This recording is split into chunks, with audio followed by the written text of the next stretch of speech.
Hello my dear students, welcome to the class of 12th English medium. The subject is statistics, part 2nd, chapter 4th, that is limit by Vitan sir.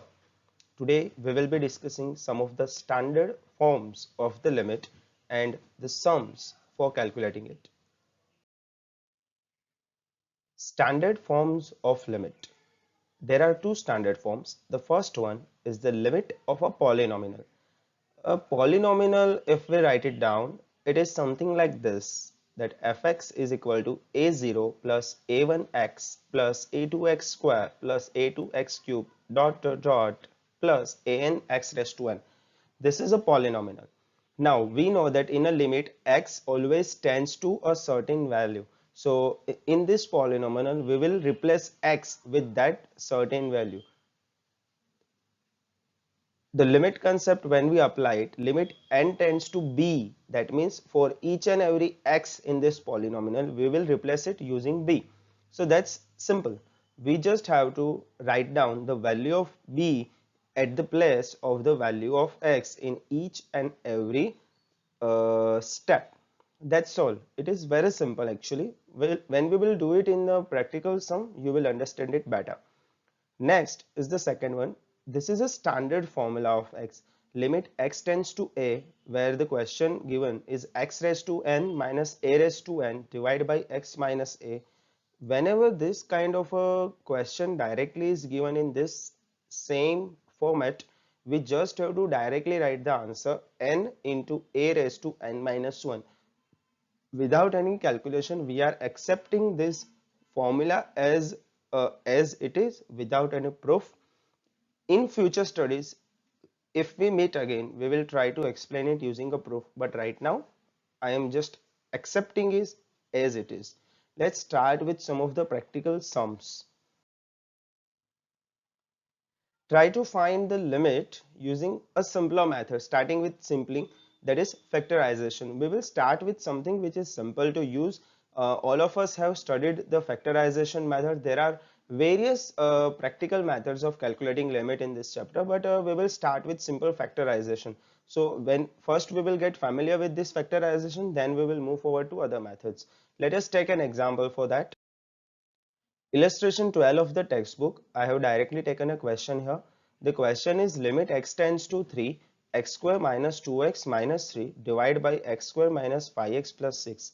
Now, we can only find limit when the function is indeterminate for a certain value of x. So for a certain value of x, if the function is indeterminate, then only we have to find the limit. If function is not indeterminate and we can directly get the answer, then we actually don't have to put into the equation the limit concept. So what we are going to do, we are going to put the value of x as 3 in the function first and check whether it is an indeterminate function or not. So I am putting the value 3 into equation, and when I simplify it, I will get 0 upon 0. That means this is an indeterminate function. As I am not getting any answer, I am only getting 0 upon 0. So now we will factorize the numerator and the denominator separately. So what we are going to do, the numerator and the denominator, we will find its factors and then we will move forward with the formula. So I will start with the numerator first. The numerator in the given question is x square minus 2x minus 3. So what I am going to do, I am going to factorize it. For the factorization, what we do, we multiply the first term with the last term. So x square into negative 3 gives me negative 3x square. Now I want to get this negative 3x square by splitting the middle term. So middle term is negative 2x. I want to get negative 3x square. So I will make the middle term negative 3x and then I will add x to make it negative 2x. So it will look something like this. The total value of the equation should not change. So if I am changing my middle term, I should add or deduct the equivalent value to keep it as it is. So this is how I split it, x square minus 3x plus x minus 3. Now I have two parts here. The first part is x square minus 3x. The second part is just x minus 3. So from the first part I will get x as the common value, and from the second part I will get 1 as the common value, as no other common values are available. So my factors will be x minus 3 and the second factor will be x plus 1, which are the co-multiples of the x minus 3. Okay, so these are the factors of x minus 3, x plus 1 of x square minus 2x minus 3. Next, we will factorize the denominator. The denominator given in the question is x square minus 5x plus 6. Again, I will multiply first and the last term, that is 6 into x square will give me positive 6x square. Now I have to get positive 6x square from the negative 5x. So only two values make a positive answer, positive positive positive or negative negative positive. So the middle two terms must both be negative. So what I am doing here, I am splitting the 5 into negative 3 and negative 2. So negative 3 into negative 2 makes it a positive 6. So that way I am getting my factors here. First part here is x square minus 3x. Second part is negative 2x plus 6. So for the first part, common will be x, and for the second part, the common will be negative 2. So that way I will get my factors x minus 3 and x minus 2. So once we are done with these factors, what we have to do is that put these factorized values of the functions into the original equation. So I will put this value into my original equation. My equation here is limit x tends to 3, x square minus 2x minus 3 divided by x square minus 5x plus 6. Now I will replace these values with the factors which I have just calculated, and then as you can see, x minus 3, x minus 3 in the numerator and denominator are common. If these values are not common, you can actually never simplify these values. There must be one value which is common in numerator and denominator. So I will be cancelling this value with each other and I will get the remainder, that is x plus 1 upon x minus 2. What I am going to do is put the value of limit x is equal to 3 in this equation. That way I will get 3 plus 1 upon 3 minus 2. That way 4 upon 1 will be 4. So as you can see here, by using the factorization method, the indeterminate function got the answer 4. So the limiting value for this equation becomes 4, and thus your question is over. To understand it better, we will take one more example. Limit x tends to 1 to x square plus x minus 3 divided by x square minus 1. Now we will be taking it for granted that all of these equations are indeterminate. If you want to check, just check that in the denominator x square minus 1, if you put 1 in the x square, it becomes 1 square, which is 1, and 1 minus 1 is 0. That means the answer will be 0, and that itself means that this function is an indeterminate one. So we just have to assume each and every time that this function is indeterminate, and we will start with numerators and denominators. The first one is the numerator. Numerator is 2x square plus x minus 3. So the splitting here will be something like this, because negative 3 into 2 is negative 6. So I have to make it a negative value. So negative 2x plus 3 is what I am taking here. You can write plus 3x minus 2x also, it doesn't matter, the answer will be same. The common in the first part is 2x, and then the second part the common is just 3. So as you can see here, x minus 1 are the values, and then 2x plus 3 is the second factor. So x minus 1 into 2x plus 3 are the factors for the numerator.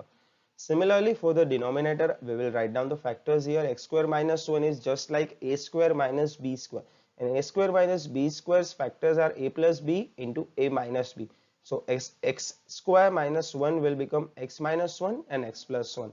So here we directly have to use the ready-made forms which we have studied in our 6, 7, 8, 9 standards, and you must remember that. In case you have forgotten, please revise them.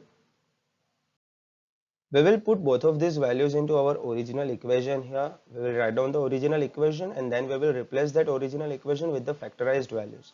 As you can see, x minus 1 is common in numerator and denominator. We will be cancelling that value here. And once we cancel the value, we will put the value 1 into equation, and then we will simplify the equation to get 5 upon 2. So the limiting value for this equation is 5 upon 2. We will take some more examples to understand these factorized values in detail. The illustration 14, it is a bit big question. Limit x tends to negative 3 is given. 2x square plus 7x plus 3 divided by 3x square plus 8x minus 3. We will start with the numerator as it is. Numerator, we will write down the question first. Now as you can see, first and last value when multiplied gives you 6x square. So 7x, which is in the middle, will be splitted into 6 and 1. 6 ones are 6 and 3 twos are also 6. So that way we will get 2x square plus 6x plus x plus 3. Now for the first part the common is 2x, for the second part the common is just 1. So 2x into x plus 3 plus 1 into x plus 3. Here x plus 3 is the common value, so second factor will be 2x plus 1. This way we will get the factor for the numerator. Next we will get factor for the denominator. We will write down the value first. As you can see, first and last multiply gives you negative 9x square. To get a negative 9x square, one of our middle values must be positive, second must be negative. So what we are going to do, we are going to take plus 9x minus x for the middle value. So 3x square plus 9x minus x minus 3. For the first part the common is 3x, for the second part the common is just negative 1.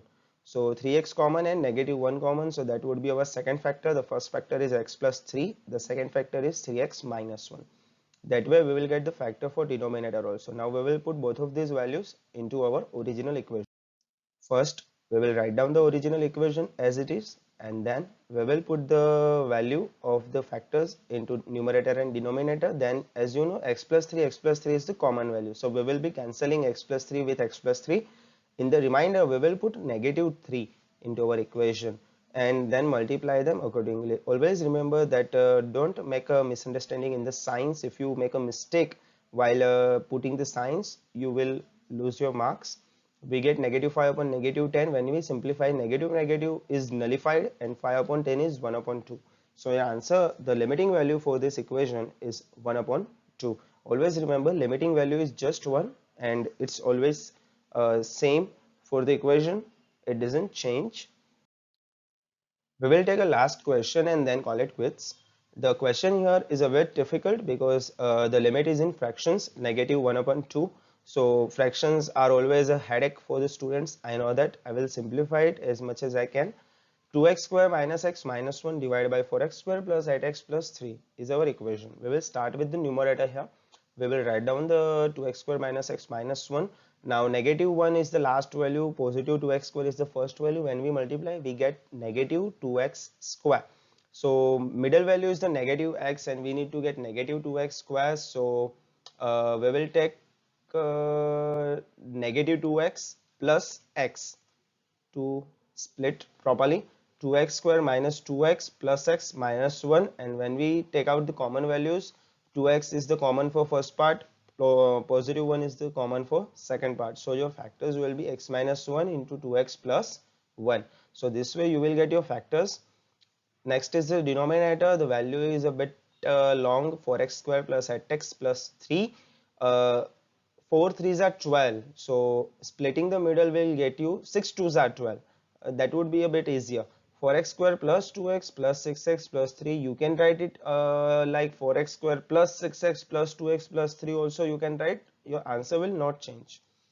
So we will get 2x common in the first part and 3 common in the second part. So your first factor is 2x plus 1 and second factor is 2x plus 3. So these are your factors for numerator and denominator. Now you will put it in the original. Now write down the original function as it is, limit x tends to negative 1 and the equation. Then replace the original values with the factorized values here.